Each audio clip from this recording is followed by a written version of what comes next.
La silla plegable debajo de mí soltó un chirrido lento feo, como si no aprobara lo que estaba a punto de suceder.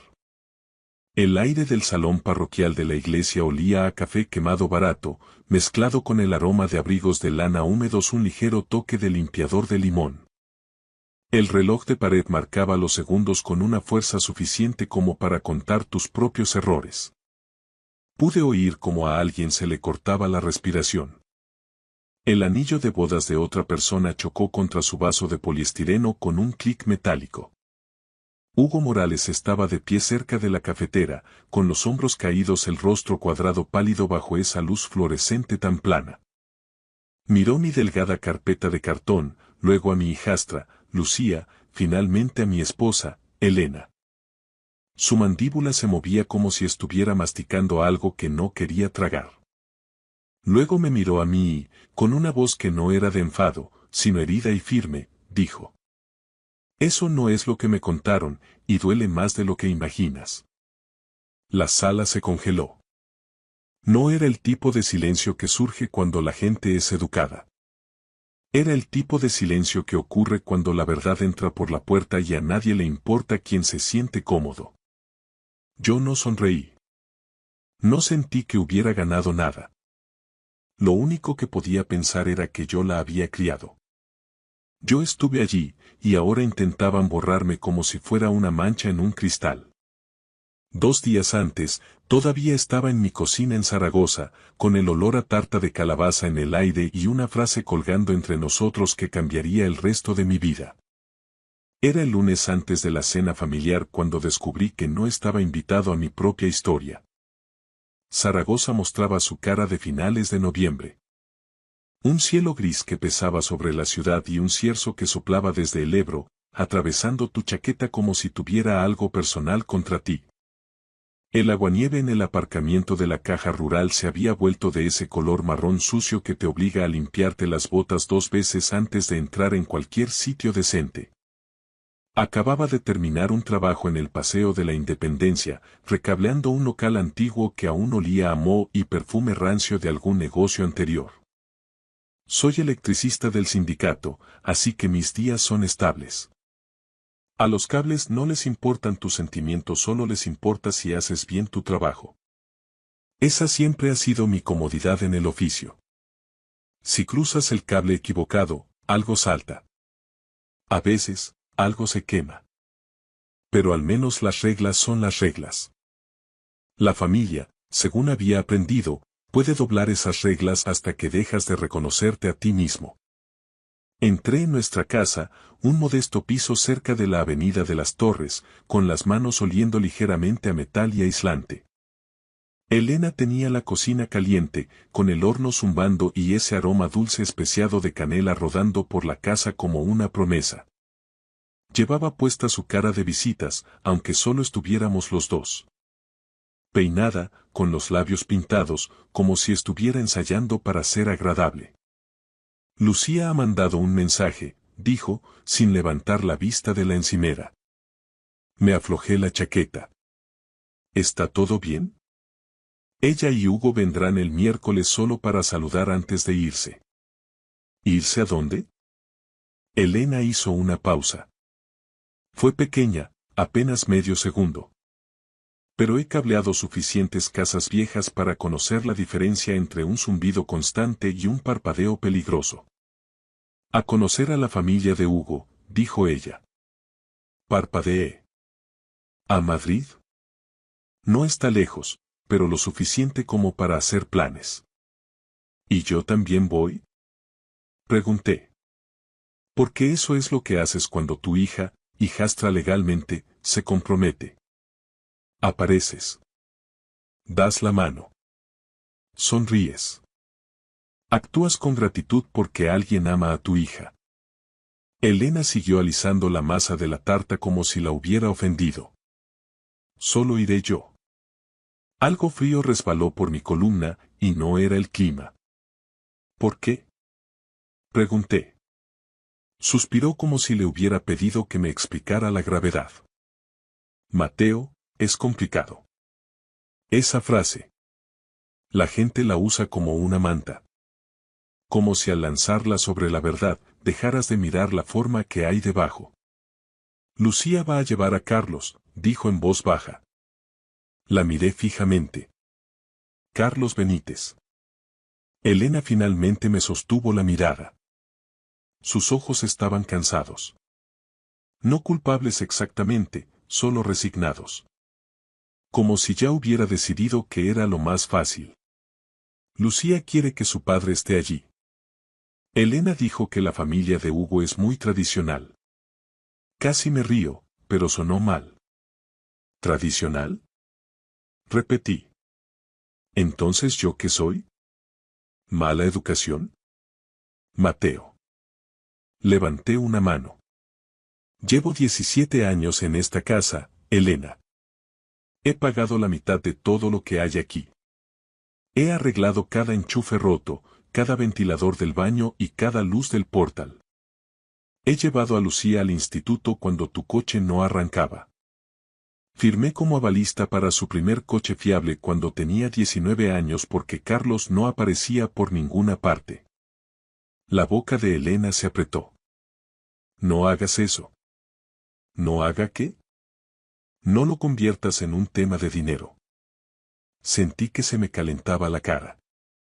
No se trata de dinero. Se trata de estar ahí. Elena volvió a centrarse en la tarta. Es solo una reunión, Mateo. Una reunión, dije despacio, donde las familias se miran a los ojos y deciden quién pertenece a quién. Ella no respondió. El ventilador del horno se encendió. En algún lugar del salón, el viejo reloj de pared hacía clic, clic, clic. Como si el tiempo estuviera llevando la cuenta. Esa noche no hablé mucho. Comí las lentejas que Elena me puso delante. Enjuagué mi plato. Limpié la encimera por hábito, como siempre hacía. Marqué mis horas de trabajo en mi pequeño calendario de bolsillo porque así soy yo. Firme, cuidadoso, el tipo de hombre que cree que la vida es principalmente una serie de pequeñas responsabilidades bien hechas. Pero sentía el pecho apretado, no como un infarto, sino como si algo estuviera siendo estrujado hasta un límite. A la mañana siguiente, la traición apareció en mi teléfono antes de que terminara de gotear el café. Estaba en la cocina en calcetines, mirando la cafetera chisporrotear, cuando saltó una notificación de Facebook. No vivo en las redes, pero las mantengo porque Lucía publica fotos allí. A veces Elena también lo hace cuando quiere mostrar al mundo que somos felices. Era una foto de Lucía. La había publicado tarde la noche anterior, probablemente pensando que yo no la vería. Allí estaban. Lucía con un abrigo elegante, el pelo rizado, sonriendo como si hubiera ganado algo. Elena a su lado, con la mano en el brazo de Lucía, y Carlos. Carlos Benítez de pie al otro lado como un padre orgulloso. Como si no hubiera faltado a cumpleaños, funciones escolares y aquel invierno horrible en el que Lucía se puso enferma y nos pasamos 6 horas en urgencias del Miguel Servet bajo luces que hacían que todo el mundo pareciera muerto. Detrás de ellos había un cartel de un restaurante en Madrid, de esos con luces de cadena y un menú de pizarra. En el pie de foto, Lucía había escrito: Noche familiar. Muy agradecida de tener a papá aquí para esto. Papá. Mi pulgar flotó sobre la pantalla. Sentí un pitido sordo en los oídos. Por un segundo, volví a estar en la armada, con 19 años, de pie en una cubierta fría, tratando de mantener el rostro neutral mientras el viento me abofeteaba. Aprendes a mantener la expresión firme. Aprendes a tragarte las palabras. Pero ya no tenía 19 años. Tenía 56, y mi propia hija llamaba a otro padá como si yo nunca hubiera existido. Elena entró en la cocina todavía en bata, con el pelo revuelto. Ahora que la cara de visitas no era necesaria todavía, vio mi teléfono. Vio mi expresión. Oh, Mateo, dijo, como si hubiera pisado algo desagradable.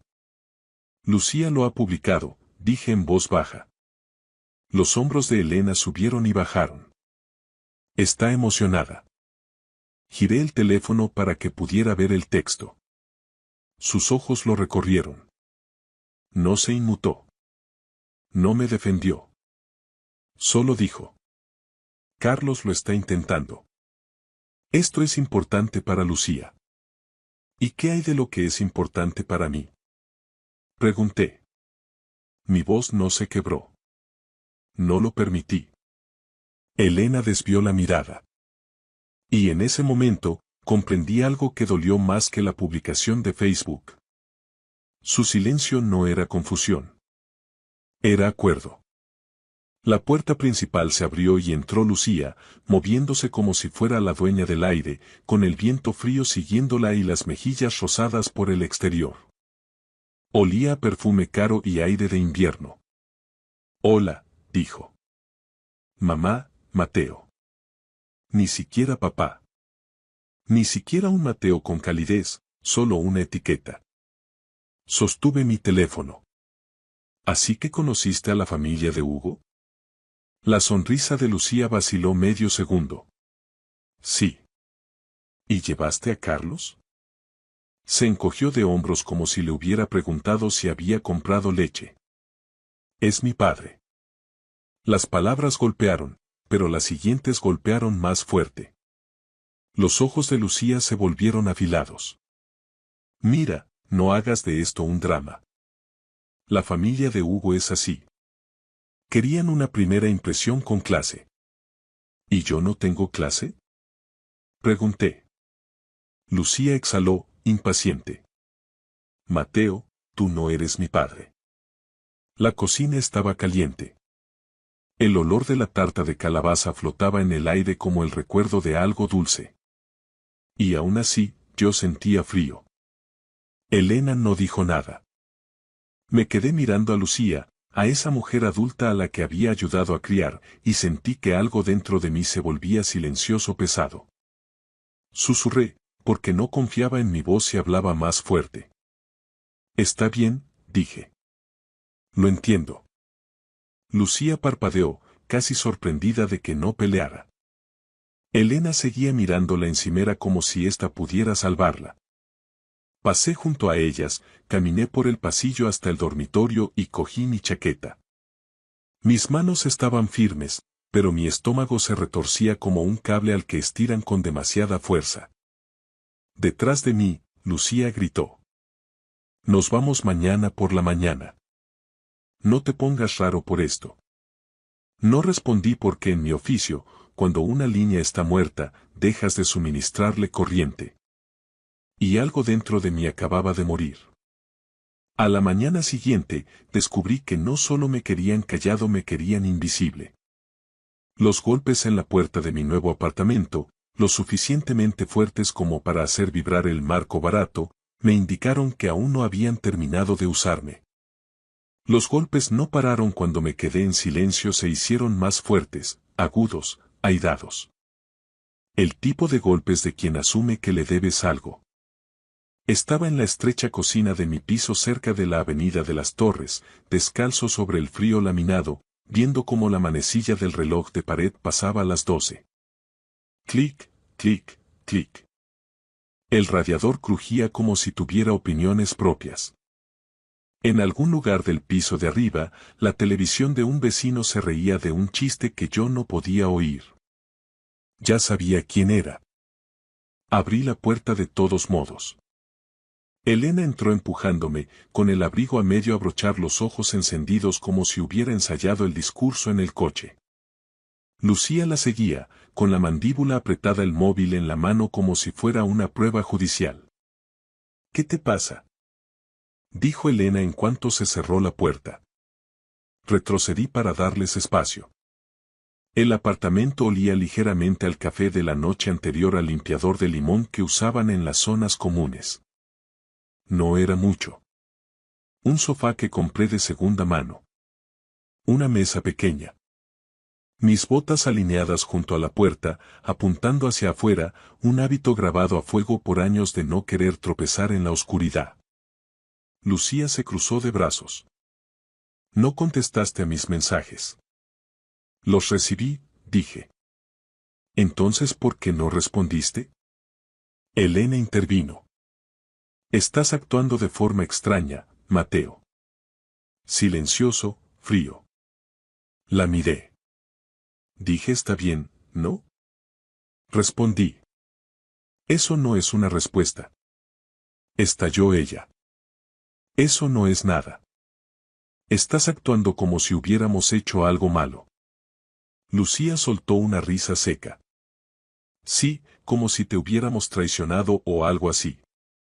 La palabra quedó colgando en el aire. Traicionado. Se me apretó el pecho por un segundo, sentí esa presión detrás de los ojos que surge justo antes de decir algo de lo que no puedes retractarte. Podía sentirlo subiendo por mi garganta. 17 años de comentarios tragados alineándose para salir todos a la vez.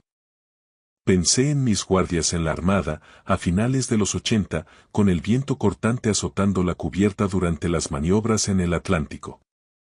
¿Cómo aprendes a mantener la mandíbula apretada, la boca cerrada, porque perder los estribos no te calienta ni te lleva a casa más rápido? En lugar de eso, respiré profundamente. ¿Qué queréis? Pregunté. Elena levantó las manos. Queremos entender por qué te pones así. ¿Así cómo? Pregunté. Como si te hubiéramos borrado, dijo Lucía con sarcasmo. La miré a los ojos. Lo hicisteis. El silencio se rompió en la habitación como un interruptor automático saltando. Elena me miró fijamente.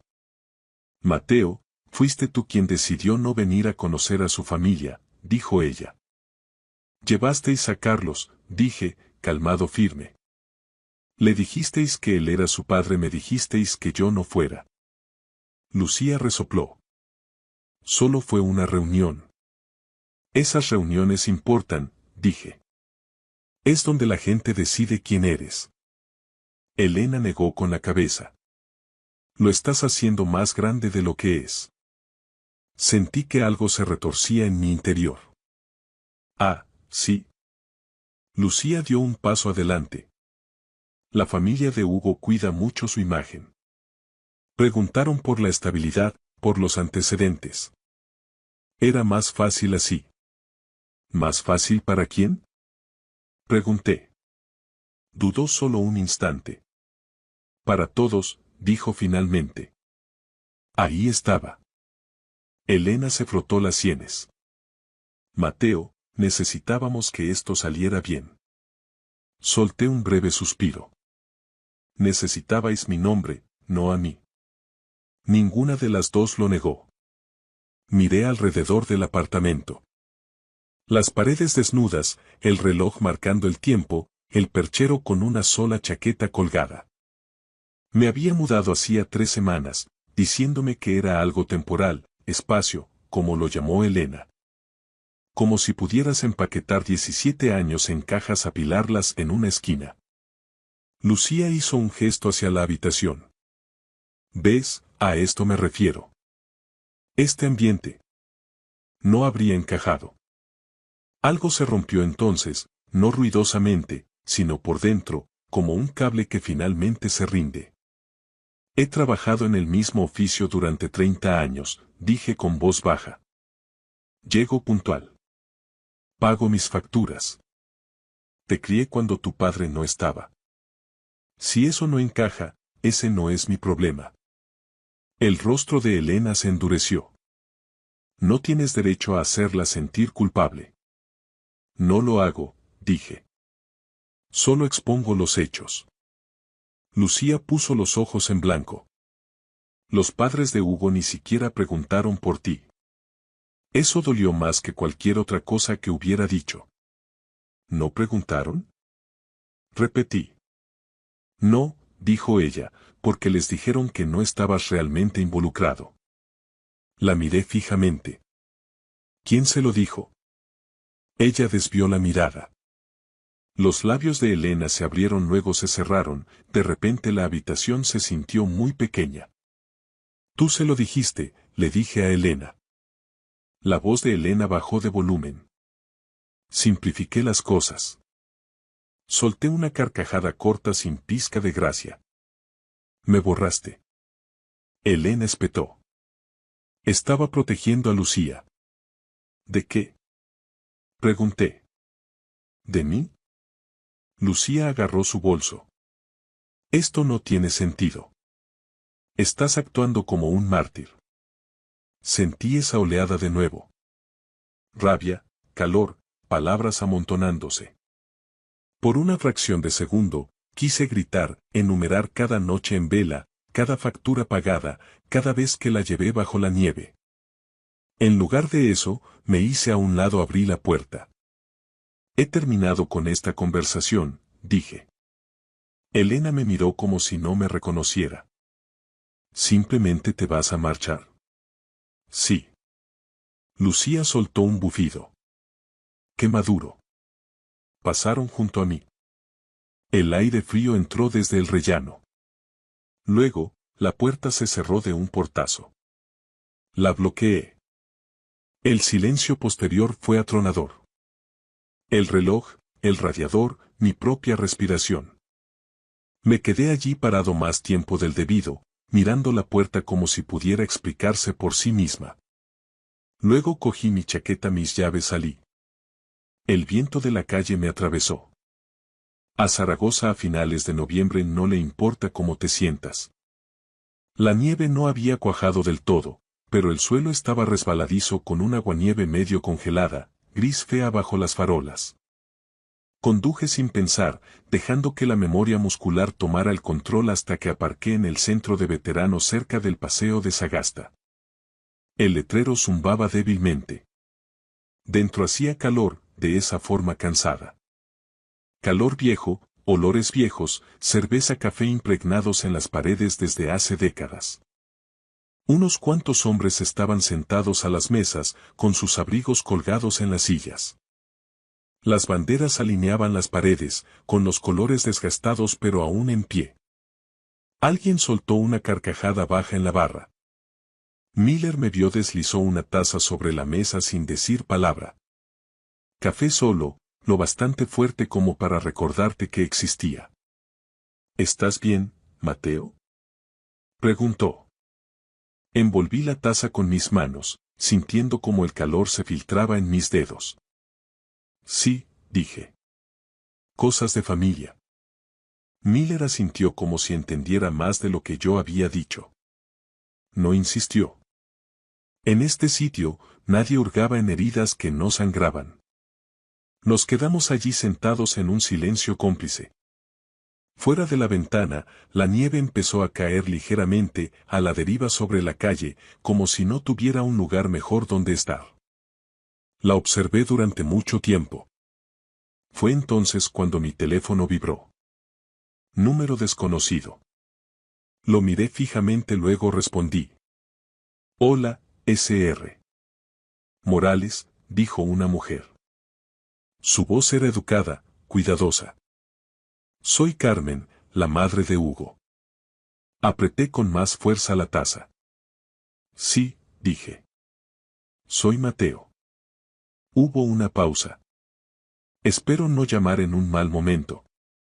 Miré alrededor, a las banderas, a los hombres, a la tranquila dignidad del lugar.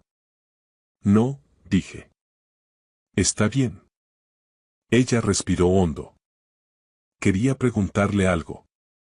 Nos dijeron que usted era solo un compañero de piso, que no formaba parte realmente de la familia. Las palabras se deslizaron bajo mis costillas como hielo. Y por primera vez desde que Lucía pronunció aquella frase en mi cocina, supe que quedarme callado no iba a arreglar nada. No respondí a Carmen de inmediato. La cafetera del centro de veteranos siseaba detrás de mí, un sonido cansado, como si llevara hirviendo la misma jarra desde que Felipe González llegó a la Moncloa. Alguien en la barra carraspeó. Una silla chirrió contra el suelo. Sonidos normales, vida ordinaria. Y aún así, esa frase se quedó ahí, entre nosotros. Solo un compañero de piso. Nunca he sido el compañero de piso de nadie, dije finalmente. Mi voz sonaba más firme de lo que me sentía. Me casé con Elena cuando su hija tenía 9 años. Yo la crié. Hubo otra pausa, esta vez más larga. Ya veo, dijo la señora Morales. No es así como nos lo explicaron. Cerré los ojos por un segundo, no con rabia, sino con un cansancio infinito. Me lo imagino, respondí. Ella se aclaró la garganta. Hubo valor a la honestidad. Nosotros también. No quería causar ningún problema, señor Morales, pero pensé que debía saberlo. Le agradezco la llamada, dije, y lo decía en serio. Cuando colgamos, me quedé mirando mi café hasta que la superficie dejó de temblar. Miller se reclinó en su silla. ¿Todo bien? Depende de cómo definas bien, dije. Él asintió una vez. Justo. Me quedé otra media hora viendo cómo la nieve se espesaba tras los cristales, luego conduje a casa despacio y con cuidado. Las carreteras ya estaban resbaladizas, de esas que castigan la impaciencia. De vuelta en el apartamento, colgué mi chaqueta en el gancho de la puerta y alineé mis botas. No encendí la tele. No quería ruido. Quería pensar. Saqué mi pequeño calendario de bolsillo de la chaqueta, el que llevaba conmigo desde hacía años. El viejo hábito. Anotar cosas, fechas, pagos, horas. La prueba de que estuviste allí. Me senté a la mesa y abrí el cajón donde guardaba lo aburrido. Carpetas de Hacienda, sobres viejos, recibos sujetos con gomas elásticas. La vida reducida a papel. No buscaba una ventaja estratégica, buscaba la verdad. Lo primero que encontré fue el papeleo del coche. Lucía tenía 19 años, estaba asustada y emocionada a la vez, de pie en un concesionario de coches de ocasión en un polígono industrial con un vendedor que sonreía demasiado. Su historial crediticio era nulo. Carlos no le había devuelto las llamadas. ¿Puedes ayudarme? Me había preguntado entonces, con voz queda. Había afirmado sin dudarlo. Porque eso es lo que haces. Pasé el pulgar sobre la tinta descolorida, recordando el olor de la oficina. Moqueta barata, café rancio y la forma en que ella me abrazó después, rápido y con torpeza, como si no estuviera segura de que se le permitiera hacerlo. Lo siguiente fue una factura del hospital de hacía años. Había necesitado una operación. Nada dramático, pero lo suficientemente caro como para que Elena llorara en la mesa de la cocina con la calculadora fuera, susurrando números como si fueran oraciones. Yo había firmado el cheque. Sin discursos, sin resentimientos. Debajo de eso, un sobre con el logotipo de un instituto. Dentro, un programa doblado de la graduación de bachillerato de Lucía. Mi nombre garabateado en el reverso con mi caligrafía. Grada izquierda. No olvides la cámara. Tragué saliva. Luego encontré algo más nuevo. Un aviso de la caja de ahorros que se me había pasado por alto en su momento, metido entre un montón de extractos. Un pago atrasado que casi daña mi crédito. Casi. Recordé ahora. Lucía me había pedido que lo gestionara ella, dijo que era un error. Lo pagué discretamente y seguí adelante. En aquel momento, me dije que eso también era ser padre. Arreglar las cosas sin hacer ruido. Ahora, mirándolo todo extendido sobre la mesa, me di cuenta de algo peor que ser excluido del futuro. Estaban reescribiendo el pasado. Me recliné en la silla y miré al techo. La luz zumbaba débilmente. El radiador volvió a sonar. En mi oficio, dije en voz alta para nadie, si etiquetas mal un cable, alguien sale herido. Recogí 3 cosas y las deslicé en una fina carpeta de cartón. No todo, solo lo suficiente. La carpeta se sentía ligera en mis manos, más ligera que el peso que se asentaba en mi pecho. Mi teléfono vibró. Un mensaje de Elena. Tenemos que hablar. No contesté. Otro mensaje llegó unos minutos después. Este era de una dirección de correo electrónico desconocida, Sr. Morales, vamos a celebrar una pequeña reunión familiar en nuestra parroquia este domingo por la tarde, antes de los planes finales de la boda. Si está dispuesto, nos gustaría que estuviera allí. Carmen Morales. Lo leí 2 veces. Domingo, un lugar público, sillas plegables, cafeteras, testigos. Cerré la carpeta y la puse con cuidado junto a la puerta. Si iban a hablar de mí, decidí que ya no iba a permitir que hablaran por encima de mí. Volví a leer el correo de Carmen el domingo por la mañana, aunque ya me sabía de memoria lo que decía.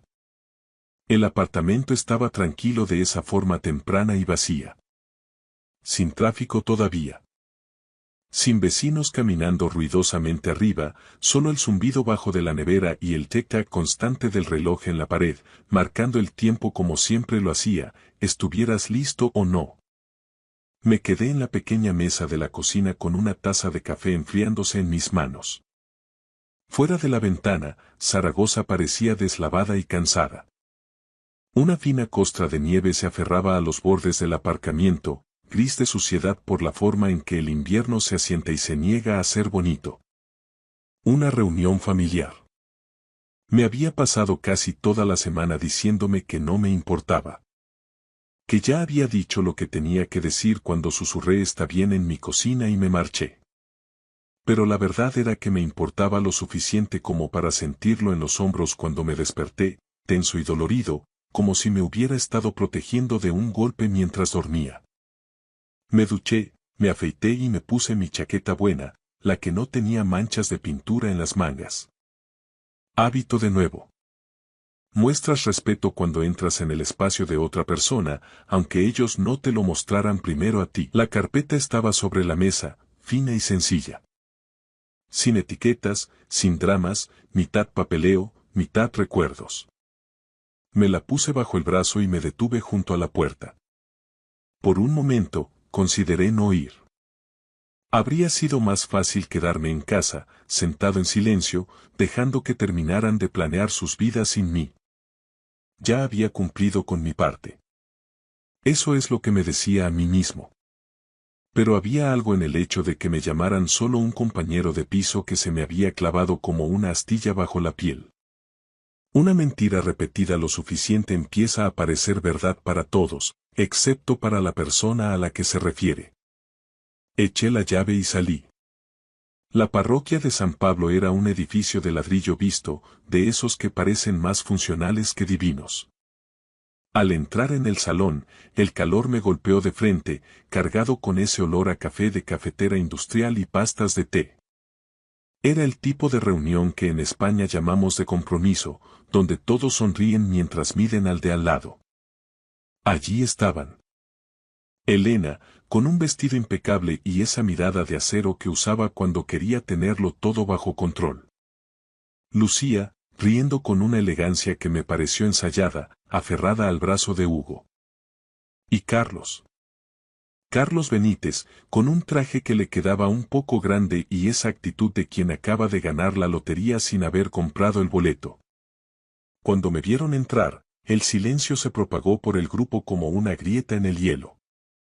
Elena dio un paso adelante, con el rostro tenso. ¿Qué haces aquí, Mateo? Susurró, con una voz que pretendía ser amable pero cortaba como un bisturí. Te dije que esto era solo para la familia más cercana. Me han invitado, dije con calma, asintiendo hacia Carmen Morales, que se acercaba desde el otro lado de la sala. Carmen era una mujer menuda, de ojos inteligentes y cabello canoso perfectamente peinado. Me tendió la mano con una firmeza que agradecí. Señor Morales, gracias por venir, dijo ella. Luego miró a Elena. Pensé que sería bueno que todos estuviéramos presentes. Hugo nos ha contado tanto sobre la dinámica familiar. Hugo se adelantó. Parecía un buen chico, aunque ahora mismo se le veía profundamente incómodo. Miró a Carlos, luego a mí, y finalmente a Lucía. Lucía me dijo que tú eras el antiguo casero de su madre, dijo Hugo, con la voz un poco temblorosa. Que habías ayudado un poco con los gastos de la casa cuando eran inquilinos, pero que realmente no tenías relación con ellos. Miré a Lucía. Ella desvió la mirada hacia su copa de vino, con las mejillas encendidas. No era vergüenza, era rabia por haber sido descubierta. ¿El casero? Repetí. No lo dije con burla, sino con una curiosidad genuina y dolorosa. Supongo que es una forma de verlo. Abrí la carpeta. No hice un espectáculo de ello. Simplemente saqué el primer papel. El contrato del coche de Lucía, donde mi firma aparecía como avalista y pagador principal. Aquí está el contrato del coche que conduces, Lucía. El que pagué durante 5 años mientras tu padre, señalé a Carlos, estaba demasiado ocupado para recordarse de tu cumpleaños. Carlos dio un paso adelante, intentando recuperar el terreno. Oye, eso no es necesario. No he terminado, le corté. Mi voz no era alta, pero tenía el peso de 30 años doblando metal y tirando de cables. Aquí están las facturas de la clínica cuando te operaron de la rodilla, Lucía. Elena, ¿recuerdas lo que me dijiste esa noche? Que no sabías qué haríais sin mí. Elena estaba pálida. El grupo de amigos y familiares de Hugo se había quedado en silencio, escuchando cada palabra. Y aquí, continué, sacando el último papel, está la nota que me escribiste cuando tenías 12 años, Lucía. Me dabas las gracias por enseñarte a montar en bici en el Parque Grande y decías que eras la niña más suertuda por tener un padre como yo. Puse la nota sobre la mesa. Estaba doblada y gastada por el tiempo. Lucía la miró como si fuera una serpiente. Eso fue hace mucho tiempo, espetó ella, con la voz quebrada. La gente cambia. Hugo necesita una familia estable, una con raíces, con una estructura real. Carlos es mi padre biológico. Él tiene un apellido que significa algo en Madrid. Y yo tengo un apellido que significa que el trabajo se hace y las facturas se pagan, respondí. Yo no soy una estructura, Lucía. Soy el hombre que te sostuvo mientras tú crecías. Hugo miró a su madre, luego a Lucía. Fue entonces cuando dijo la frase que lo cambió todo. Eso no es lo que me contaron, y duele más de lo que imaginas. Miró a Lucía con una decepción que ella no pudo soportar. Me mentiste. Dijiste que él era un extraño que se aprovechaba de la situación de tu madre. Si eres capaz de borrar a la persona que te crió para impresionar a mis padres, ¿qué serás capaz de hacerme a mí? El silencio que siguió fue absoluto. Elena intentó decir algo, pero Carmen Morales le puso una mano en el brazo, un gesto suave que significaba basta. Recogí mis papeles con cuidado. No sentía alegría. Solo sentía que el aire finalmente era respirable. Miré a Lucía por última vez. Seguía siendo la niña a la que le enseñé a no tener miedo a la oscuridad, pero ya no era mi hija. Ella misma se había encargado de romper ese cable. Espero que tengas la boda que quieres, Lucía, dije. Me di la vuelta y caminé hacia la salida. Carlos intentó decir algo mientras pasaba, pero no le miré. Él no era el villano de esta historia, era solo el sustituto barato que ellas habían elegido para un papel que no sabía interpretar. Cuando salí al frío de Zaragoza, el aire se sentía afilado pero limpio. De ese tipo que te despeja la cabeza. Me subí la cremallera de la chaqueta y me quedé allí un momento, viendo cómo mi aliento se desvanecía en la noche. Elena me llamó más tarde esa noche. No respondí. Ya no estaba enfadado. Había terminado de vivir en ese espacio donde mi valor dependía de que alguien más pronunciara mi nombre o me diera permiso para existir. Pasaron las semanas, luego los meses. Me instalé en un ritmo más pequeño, más mío. Trabajo, café en el bar de siempre, tardes lo suficientemente tranquilas como para escucharme pensar. Arreglé cosas en el apartamento que no necesitaban arreglo, solo para recordarme que todavía podía. Una mañana, sentado en la cafetería, abrí mi calendario de bolsillo y empecé a planear el futuro. No grandes cosas, solo cosas normales. El cambio de aceite, la cita del médico, un viaje de pesca a Mequinenza que había estado posponiendo. Una vida sólida y sin dobleces. Pensé en todas las noches que me quedé despierto esperando a que Lucía llegara a casa. En todas las facturas pagadas sin recibir un gracias. En todos los momentos que nadie vio. Y me di cuenta de algo que se parecía mucho a la paz. Ser padre nunca fue una cuestión de títulos o de apellidos que significaran algo en Madrid. Se trataba de estar allí, de mantenerse firme, de sostener la línea cuando lo más fácil habría sido marcharse. Incluso si, al final, nadie aplaudía. Cerré el calendario, dejé unas monedas sobre la mesa y salí a la calle. El cierzo soplaba con fuerza, pero esta vez, yo estaba listo para él. Gracias por escuchar mi historia hasta el final. Si resonó contigo, dale like, escribe en los comentarios qué fue lo que más te tocó y no olvides decir de dónde eres. Suscríbete al canal, vienen muchas más historias. Me llamo Valeria. Durante mucho tiempo, estuve convencida de que mi matrimonio con Alejandro era una estructura tan sólida como las raíces de los olivos centenarios de Jaén. Algo profundo, inquebrantable y capaz de resistir cualquier sequía emocional. Vivíamos en un ático minimalista cerca del Parque del Retiro, un refugio de cristal y mármol que reflejaba nuestro éxito. Nuestra empresa, una consultoría de inversiones que habíamos levantado desde la nada, ocupaba una de las plantas más altas de la Torre de Cristal, en el corazón financiero de Madrid. Desde allí, el mundo parecía pequeño, manejable, casi insignificante. Aquella mañana de martes, el sol madrileño, ese sol castizo que no pide perdón al entrar por la ventana, inundaba mi despacho. Las motas de polvo bailaban sobre mi mesa de caoba mientras yo intentaba concentrarme en los informes de auditoría. Eran días tensos, la hacienda pública estaba revisando nuestras cuentas del último ejercicio y cada céntimo debía estar justificado. El silencio del piso 25 solo se veía interrumpido por el siseo del aire acondicionado y el lejano rumor de la Castellana, que a esa hora era un hervidero de coches y ambiciones. De repente, la puerta se abrió sin previo aviso. Alejandro entró con un paso inusualmente ligero, casi saltarín, rompiendo mi concentración.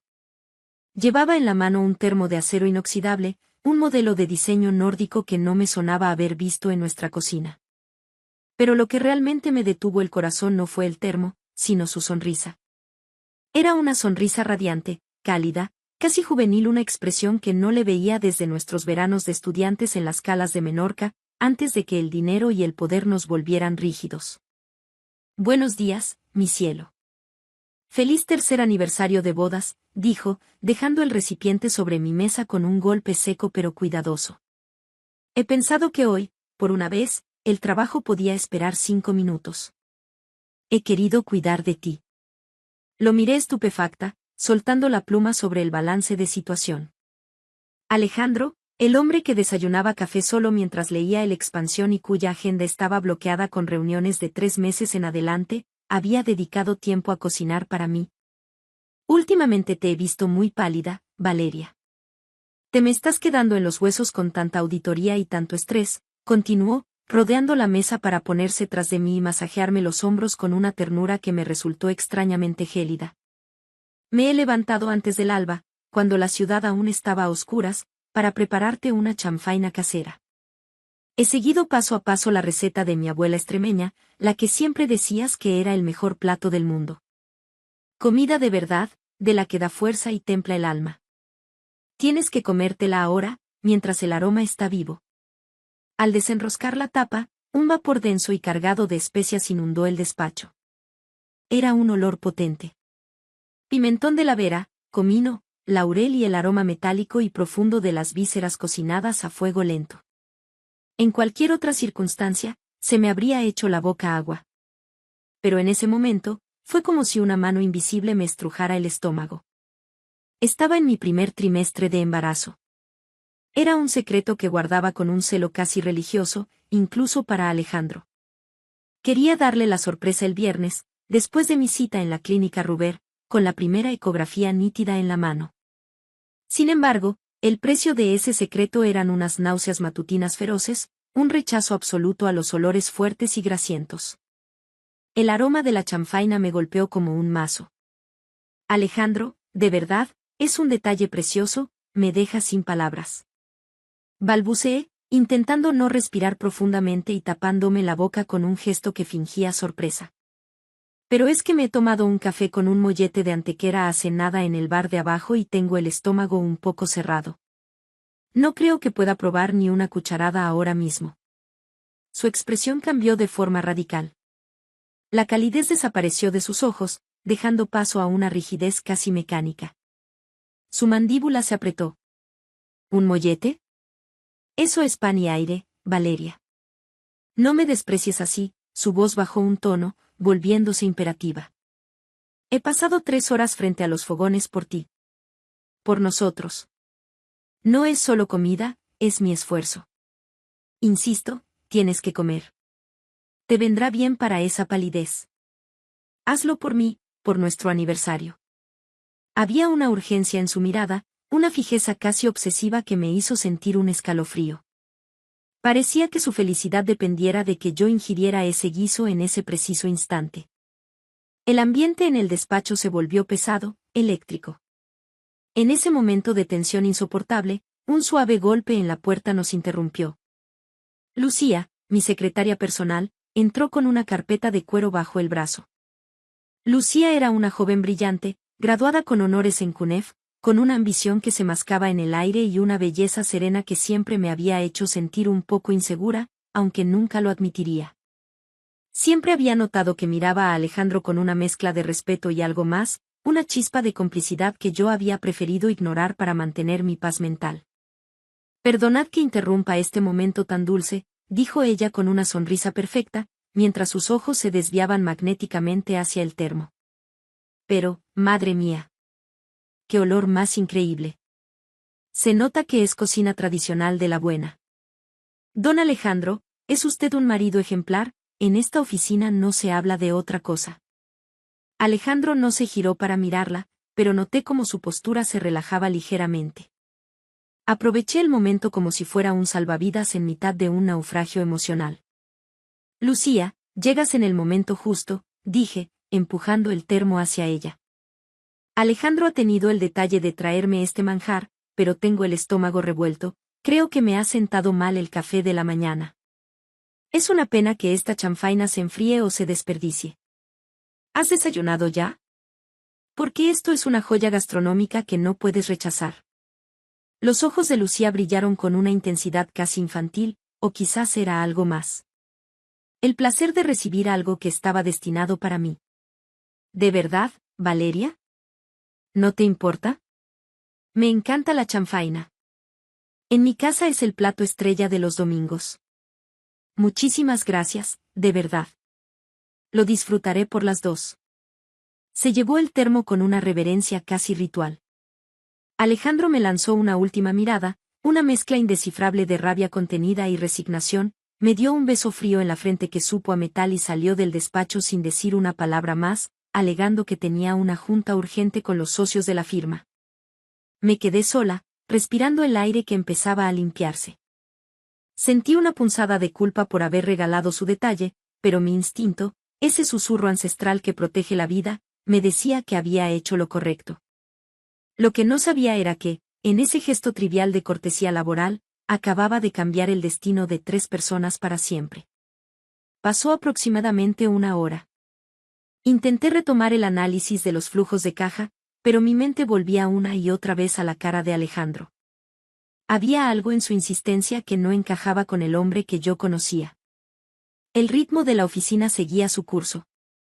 El clic-clic constante de los teclados en el open space, el murmullo de las fotocopiadoras y el tintineo de las tazas de café.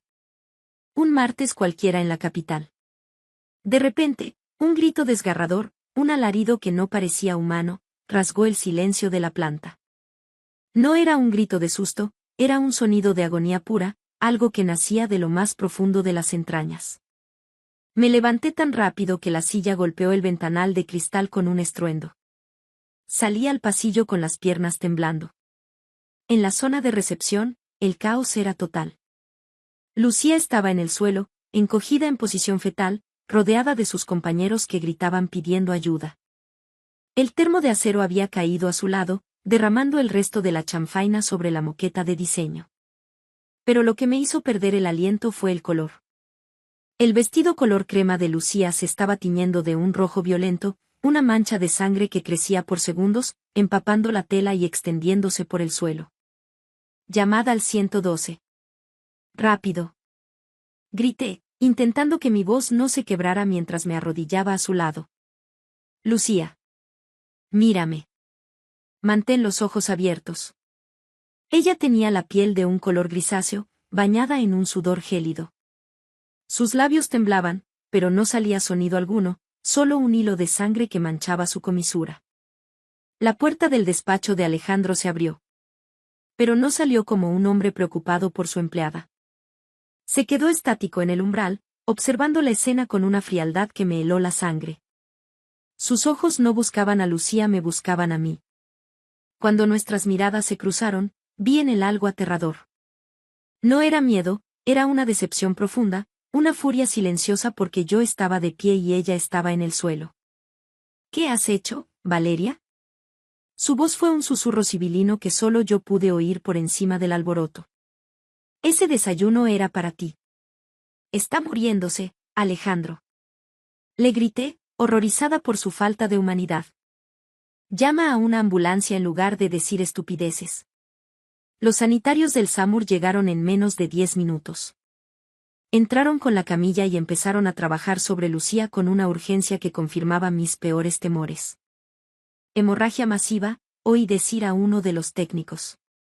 Se la llevaron a toda prisa hacia los ascensores, con el goteo constante marcando su camino. Alejandro insistió en que fuéramos al hospital. Fuimos en su coche, un trayecto silencioso por la Castellana hacia el Hospital de La Paz. Él conducía con una tensión mecánica, sus nudillos blancos apretando el cuero del volante. Yo solo podía pensar en el bebé que llevaba dentro y en la extraña coincidencia de que Lucía hubiera enfermado justo después de comer lo que él había preparado con tanto amor para mí. En la sala de espera de urgencias, el tiempo se dilató. El olor a desinfectante y el brillo de los fluorescentes me hacían sentir enferma. Finalmente, un médico de mediana edad, con el rostro marcado por el cansancio de una guardia eterna, salió a buscarnos. ¿Son ustedes los familiares de la paciente Lucía? Preguntó, bajándose la mascarilla. Somos sus jefes, pero es como de la familia, respondió Alejandro con una voz impostada, casi teatral. El médico nos miró con severidad. La paciente ha sufrido un desprendimiento de placenta masivo provocado por la ingesta de una dosis extremadamente alta de misoprostol. Sentí que el suelo desaparecía bajo mis pies. El misoprostol, el fármaco que se usa para inducir abortos. Debido a la cantidad encontrada en su sistema, ha sido un envenenamiento en toda regla, continuó el médico. La señorita Lucía estaba embarazada de 8 semanas. Hemos conseguido estabilizarla, pero ha perdido el feto y ha sufrido daños internos graves. La Policía Nacional ya está avisada y viene de camino para tomar declaraciones. Esto no ha sido un accidente, señores. Alguien puso ese medicamento en su comida. Miré a Alejandro. Su rostro se había vuelto de piedra. En ese momento, la verdad me golpeó con la fuerza de un rayo. Lucía estaba embarazada. Y el padre, sin duda, era él. Había intentado deshacerse de su problema, y quizás de mí también, de un solo golpe, usando un plato de su infancia como arma. 30.000. La sala de espera del Hospital de La Paz se había convertido en una especie de purgatorio personal. El zumbido de las máquinas, el olor a desinfectante industrial y el ir y venir de camillas formaban un telón de fondo macabro para la tormenta que se desataba en mi interior. Alejandro estaba sentado a 2 sillas de distancia, con la mirada perdida en un punto indeterminado del suelo de terrazo. Ya no era el triunfador de la Castellana, parecía un hombre pequeño, encogido bajo el peso de un plan que se le había escapado de las manos. De repente, dos agentes de la Policía Nacional aparecieron al final del pasillo. Sus pasos, firmes y acompasados, resonaban con una autoridad que me hizo enderezar la espalda. El inspector jefe, un hombre de unos 50 años con ojos que parecían haberlo visto todo en las noches de Madrid, se acercó a nosotros. ¿Don Alejandro y doña Valeria?, preguntó, sacando una libreta. Soy el inspector García. Necesito que me acompañen a una sala privada. Tenemos que hablar sobre lo ocurrido en su oficina. Nos llevaron a una pequeña habitación con paredes de cristal translúcido. El ambiente era gélido. El informe médico es demoledor, empezó García, clavando su mirada en Alejandro. El misoprostol es una sustancia controlada. No se encuentra por error en un plato de chanfaina. Alguien lo puso allí con una intención muy clara. Don Alejandro, usted afirma que preparó esa comida personalmente desde el amanecer, ¿es correcto? Así es, inspector, respondió Alejandro con una voz que intentaba sonar firme, pero que traicionaba un ligero temblor. Fue un regalo para mi mujer. Lo hice con todo mi cariño. No entiendo cómo ha podido ocurrir esta desgracia. Quizás los ingredientes estaban en mal estado. O quizás en la carnicería. No me tome por tonto, caballero, le interrumpió García con frialdad. El misoprostol no se cría en las carnicerías. Se compra en farmacias con receta o en el mercado negro. ¿Y usted, doña Valeria, por qué no comió ese desayuno? Tengo náuseas matutinas, respondí, sintiendo como el secreto de mi embarazo pesaba más que nunca. El olor me resultó insoportable. Por eso se lo ofrecí a Lucía. No tenía ni idea de qué. En ese momento, mi instinto de empresaria y de mujer herida tomó el mando. Mientras los agentes interrogaban a Alejandro sobre la procedencia de los ingredientes, saqué mi móvil y envié un mensaje urgente a Amaya, mi jefa de operaciones y la única persona en la que confiaba plenamente. Amaya, necesito que bloquees todos los accesos de Alejandro a las cuentas de la empresa, representación y gastos. Revisa el alquiler de cualquier inmueble que no esté a nuestro nombre. Ahora mismo. La respuesta de Amaya llegó 10 minutos después, mientras Alejandro intentaba explicar por qué había borrado el historial de su GPS esa misma mañana. Valeria, esto es peor de lo que pensábamos. Hay pagos mensuales de 3.200 euros a una inmobiliaria en el barrio de Salamanca.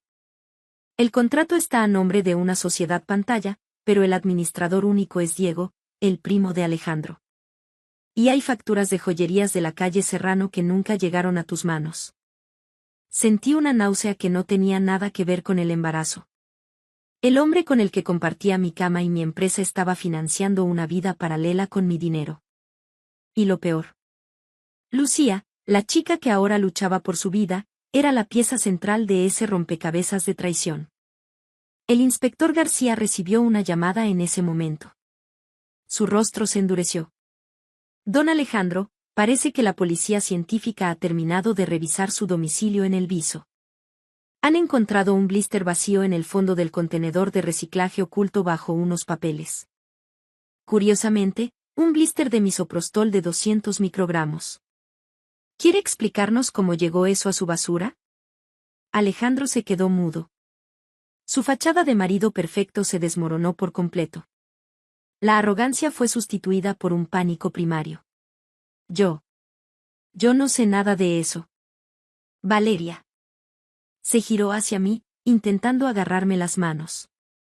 Valeria, tienes que creerme. Alguien ha querido tenderme una trampa. Tú sabes que yo nunca te haría daño.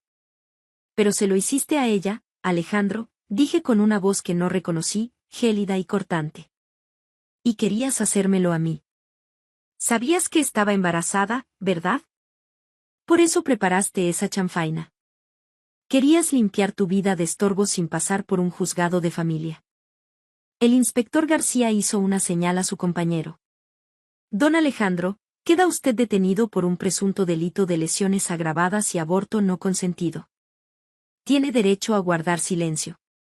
Mientras le ponían las esposas, el silencio de la sala solo era roto por el tintineo del metal. Yo me quedé allí, viendo cómo se llevaban al hombre que había amado. Pero la historia no terminaba ahí. Diego, su primo y cómplice, aún estaba fuera, y yo tenía una empresa que salvar y una dignidad que reconstruir. Los días siguientes fueron un torbellino de abogados, declaraciones ante el juez de instrucción y reuniones de emergencia en la Torre de Cristal. El escándalo había saltado a la prensa. El CEO de las 4 Torres intenta envenenar a su esposa. Las acciones de la consultora caían en picado y los clientes de toda la vida llamaban exigiendo explicaciones. Me instalé en el despacho, durmiendo apenas 3 horas al día. Amaya se convirtió en mi sombra. Valeria, hemos encontrado el rastro del dinero, dijo una tarde, entrando con una pila de documentos. Diego no solo gestionaba el piso de Lucía. Estaba desviando fondos a una cuenta en Andorra. Alejandro planeaba declararse en quiebra técnica, dejarte con las deudas y desaparecer con la chica una vez que tú perdieras al bebé y quedaras fuera de juego legalmente. La crueldad de su plan era infinita. No solo quería mi cuerpo, quería mi ruina. Fui a visitar a Lucía cuando salió de la UCI. Estaba pálida, hundida en las sábanas blancas del hospital. Cuando me vio entrar, empezó a llorar. Lo siento, Valeria. Lo siento tanto. Sollozaba. Él me decía que te ibas a divorciar, que ya no os queríais. Me prometió una vida juntos.